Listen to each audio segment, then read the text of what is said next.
respecto. En Isaías 64:6 dice: todos somos como gente impura, todos nuestros actos de justicia son como trapos de inmundicia. Todos nos marchitamos como hojas, nuestras iniquidades nos arrastran como el viento. Miren, en este versículo, la palabra de Dios dice que la justicia del hombre es tan sucia, tan fea, tan desagradable como un trapo de inmundicia. ¿Ustedes saben lo que es un trapo de inmundicia?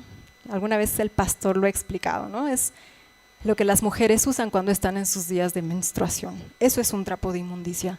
Y Dios compara la justicia del hombre con un trapo de inmundicia. ¿Por qué? Porque la primera parte del versículo dice: todos somos como gente impura. No hay uno solo que sea santo, solo Jesús.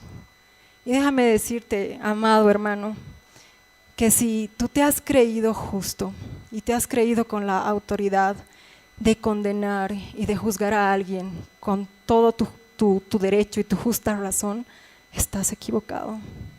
Porque todos somos justificados y somos hechos justos delante de los ojos de Dios a través de su cruz. Si nosotros tenemos la capacidad o la gracia de llamarnos justos, no es por nuestros actos, no es por nuestros pensamientos, no es por lo bien que podemos comportarnos. Es únicamente por la gracia de Dios, que a través de su cruz nos ha limpiado con su sangre y nos ha hecho justos. No es por lo que tú eres. Puede ser que seas una persona muy correcta, puede ser que tú creas que nunca has hecho mal, pero Dios nos dice en su palabra que no hay un solo justo más que Él, y que todos somos como gente impura, y que si tenemos la gracia de llamarnos justos, es únicamente gracias a Él. Y es por eso que Dios no nos permite en su palabra el poder tener el derecho de condenar a nadie, aunque quizás en nuestro corazón y en nuestros pensamientos creamos que tenemos la razón de hacerlo, como los fariseos. Ellos tenían todo el respaldo de la ley de Moisés, ellos estaban en la razón, pero Jesús les muestra un área, un capítulo totalmente diferente de lo que es la verdadera justicia de Dios, que no se compara con la justicia del hombre. Nuestra justicia es sucia, es contaminada, porque nuestro corazón no se compara con el corazón de Jesús. El que esté libre de pecado, que tire la primera piedra. Esto a mí me ha confrontado muchísimo cuando Dios me hablaba, porque muchos pecamos de esto. Nos creemos que somos lo suficientemente santos para levantar juicio y condenación sobre un hermano o sobre una persona que no conoce de Dios. Pero el que esté libre, hermanos, de pecado, que sea el que lanza la primera piedra. La segunda actitud que vamos a estudiar en esta mañana es la actitud de Jesús, que es la más cautivante y la más hermosa que vamos a ver en esta mañana.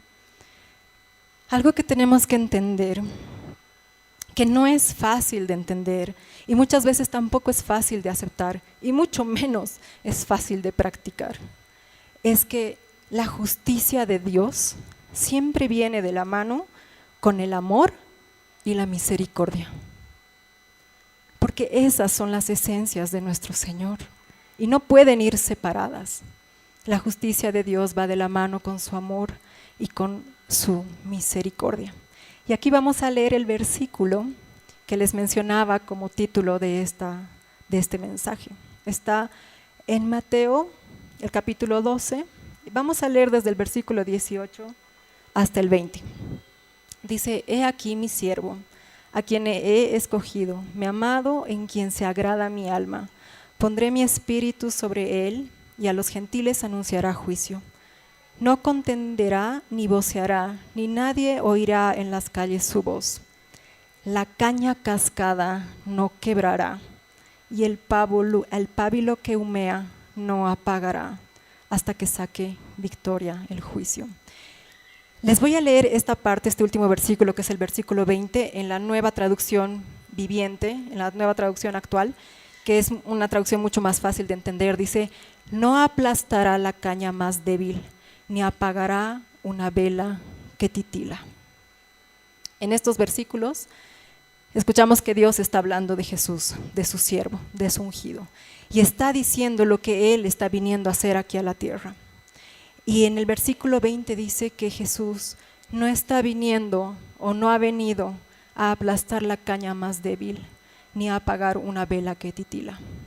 No hay nada más fácil de romper que una caña cascada, que una totora seca. No hay nada más fácil, más frágil que eso. Y no hay nada más fácil de apagar o de matar que una vela que está apenas titilando. Y Jesús no ha venido a terminar de romper a las cañas cascadas. No ha venido a terminar de apagar a esas personas que apenas están sobreviviendo con una luz. Él ha venido a hacer todo lo contrario. Él ha venido a restaurar, Él ha venido a vivificar.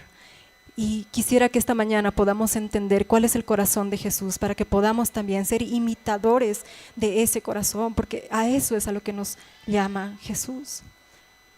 Jesús en los versículos que hemos leído no condena a la mujer, pero saben que tampoco condena a los fariseos.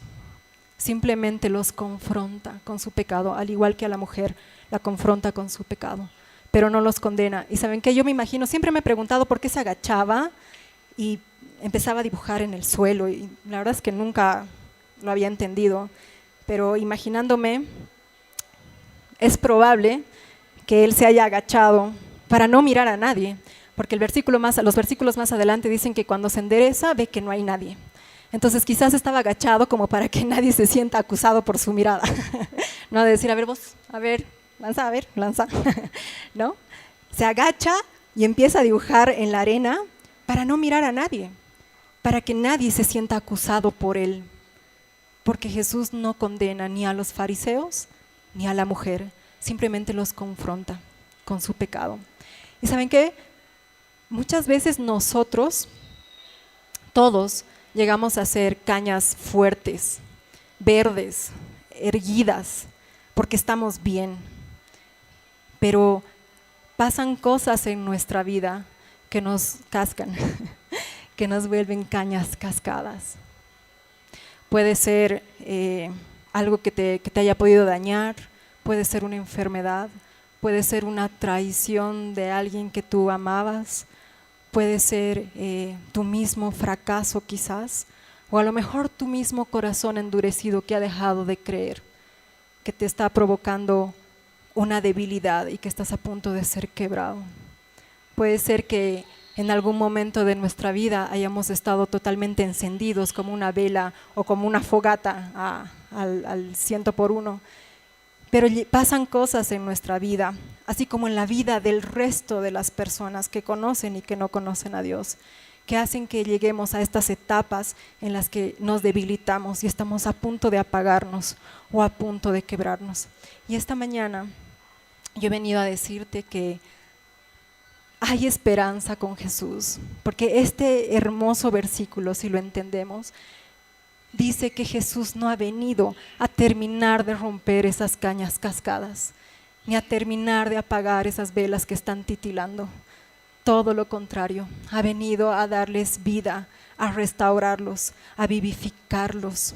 A lo largo de la palabra podemos ver cómo Jesús se encuentra con las personas en el peor momento de sus vidas, en el momento más crítico y de mayor desesperanza. Si ustedes leen la palabra, con todas las personas que Jesús se cruza, están en su momento más crítico y de mayor desesperanza, que realmente ya no encuentran salida y que están a punto de quebrarse, o tal vez ya están totalmente quebrados.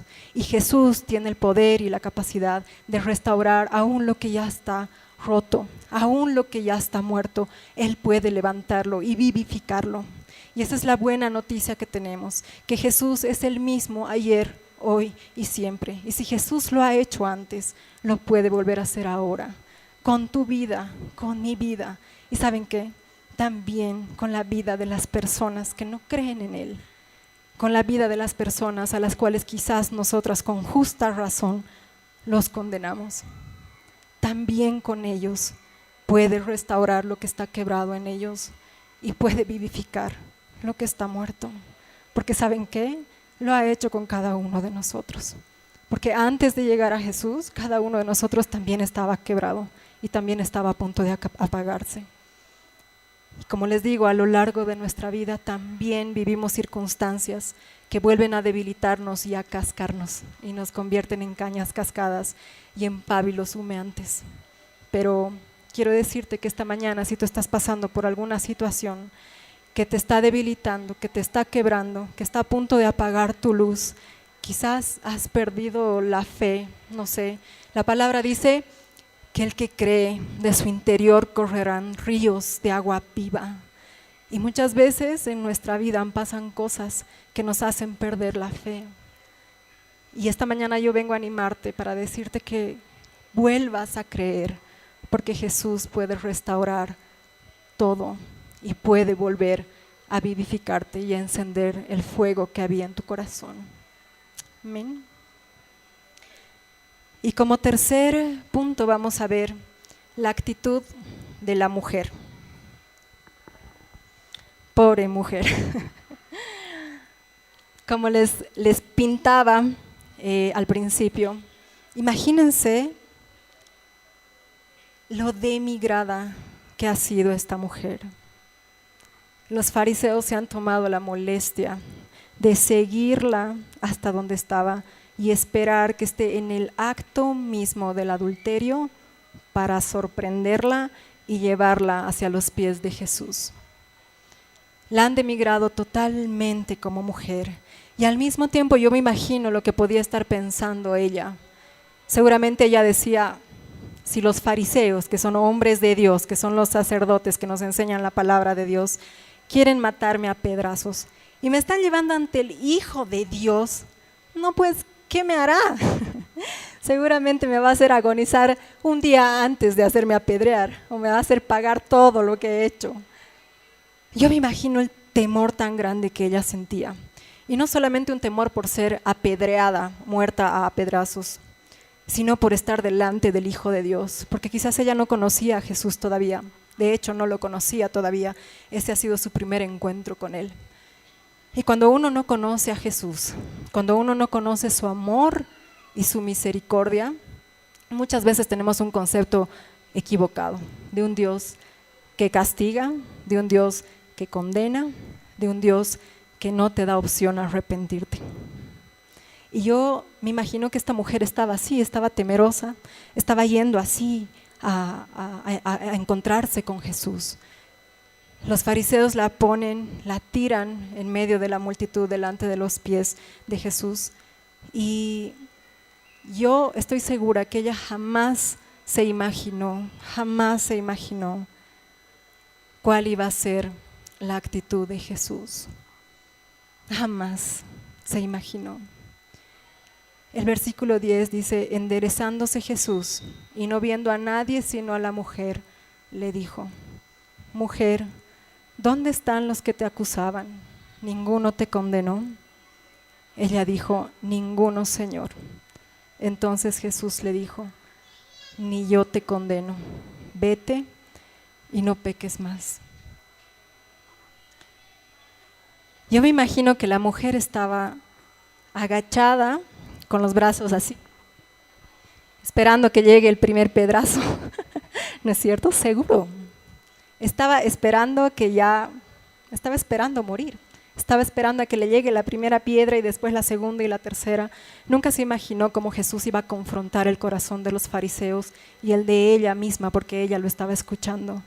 Pero más allá de eso, jamás se imaginó que Jesús podía amarla aún después de lo que ella había hecho.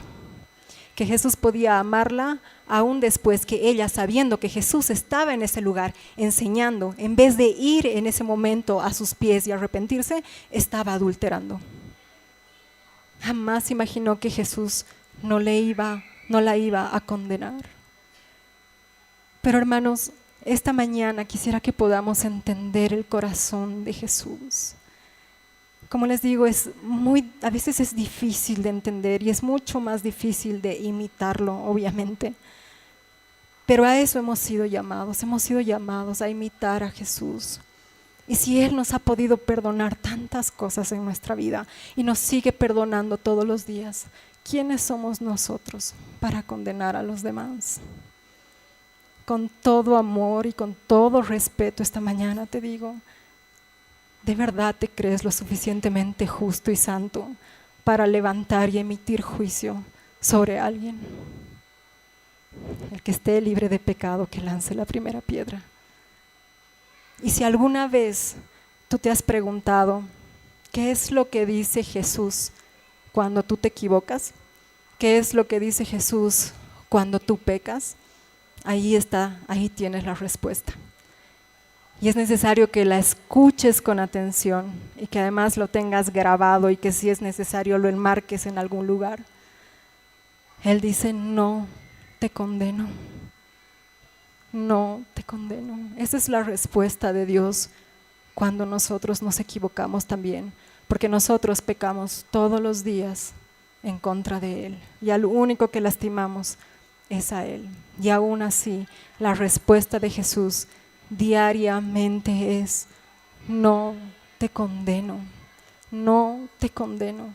La palabra de Dios dice que sus misericordias se renuevan cada día. Todos los días son hechas nuevas sus misericordias. Y quiero que te imagines a Jesús escribiendo, quizás no en la arena con el dedo, sino en una cruz con su sangre que dice no culpable. Porque Jesús, a través de su cruz, como les decía, nos ha hecho justos ante sus ojos y por eso nos ha hecho no condenables.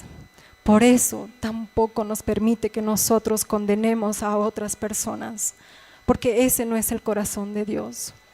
Dios aborrece el pecado, pero Él ama al pecador. Y así como Él ha luchado hasta el final y nos ha perseguido hasta que nosotros lleguemos a sus pies, también lo hace con aquellas personas que adulteran, con aquellas personas que roban, con aquellas personas que violan, con aquellas personas que mienten. También lo hace con ellas. Y hermanos, esta mañana yo quiero que podamos, una vez más, introducirnos un poco más en el corazón de Dios, porque eso es lo único que va a poder cambiar la sociedad en la que nosotros estamos. Dios no te llama para condenarte o para acusarte, no te llama para recordarte lo que eres a causa de tu pecado, como lo han hecho los fariseos con esta mujer adúltera. Los fariseos le han reiterado miles de veces que ella era una pecadora, una adúltera, y la han expuesto así públicamente. Jesús no hace eso. Jesús no te llama, no me llama a mí para recordarme lo que yo soy a causa de mi pecado. Jesús lo que hace es levantarme y devolverme mi identidad como hija, sin importar lo que yo haya hecho.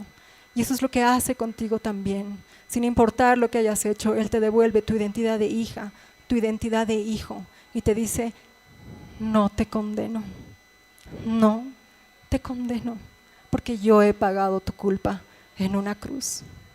No hay amor más grande que ese, y es por eso que es tan difícil de entender, y es por eso que es tan difícil de imitar, porque nosotros no somos santos ni perfectos, pero sí hemos sido llamados a ser imitadores de Jesús, y por eso tenemos la obligación de tratar de entender el corazón de Dios, y de tratar de imitarlo, y de tratar de perdonar, de tratar de sanar, porque nosotros hemos sido perdonados, restaurados y justificados a través de su cruz.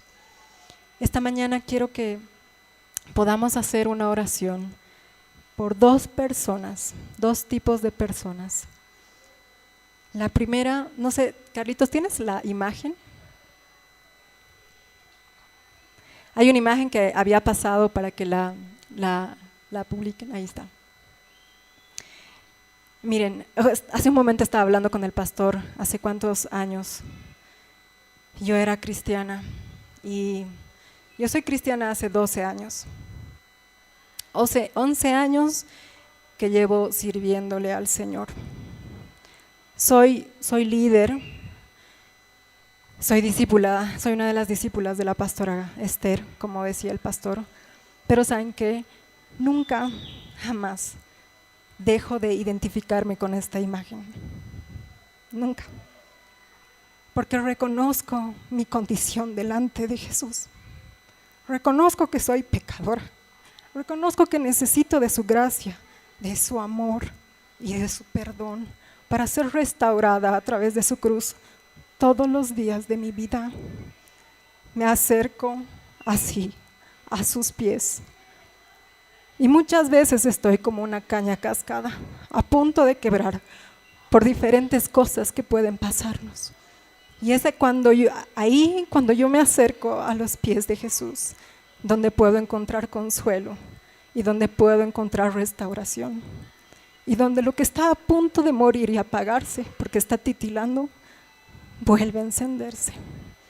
Así que esta mañana quiero orar por dos tipos de personas. Les voy a pedir que se pongan de pie. La primera es por aquellas personas que nos hemos sentido lo suficientemente dignas, lo suficientemente justas, lo suficientemente buenas para darnos el derecho de juzgar y de condenar a alguien. Ya te digo, puede ser que tengas razón, pero si Dios no te condena, ¿quién eres tú para condenar a otro? Y la segunda es para todas aquellas personas que están como cañas cascadas, como velas titilantes. Quizás han pasado muchas cosas en tu vida que te han debilitado. Puede ser una enfermedad que tú no esperabas, puede ser la traición de alguien que tú no te imaginabas, puede ser el fracaso de algo que quizás tú no te esperabas, o puede ser que Dios no ha respondido la oración que tanto anhelabas todavía y tu fe ha empezado a disminuir y tu vela ha empezado a titilar.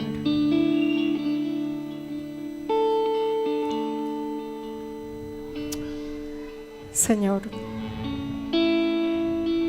te quiero dar gracias por esta mañana y por el mensaje que tú has traído a mi vida y que me has permitido transmitir a mi familia.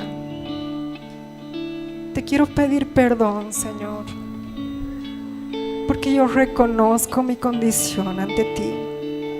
Reconozco que te fallo todos los días de mi vida. Reconozco que no merezco nada, no merezco tu perdón, no merezco estar aquí, no merezco nada de lo que tú me das. Pero Señor, yo en algún momento me he olvidado de eso y me he sentido con el derecho de condenar y de juzgar a alguien que quizás conociéndote o sin conocerte me ha dañado o ha hecho las cosas mal. Quizás sí se merece un castigo, pero ¿quién soy yo para condenarlo si tú a mí no me condenas?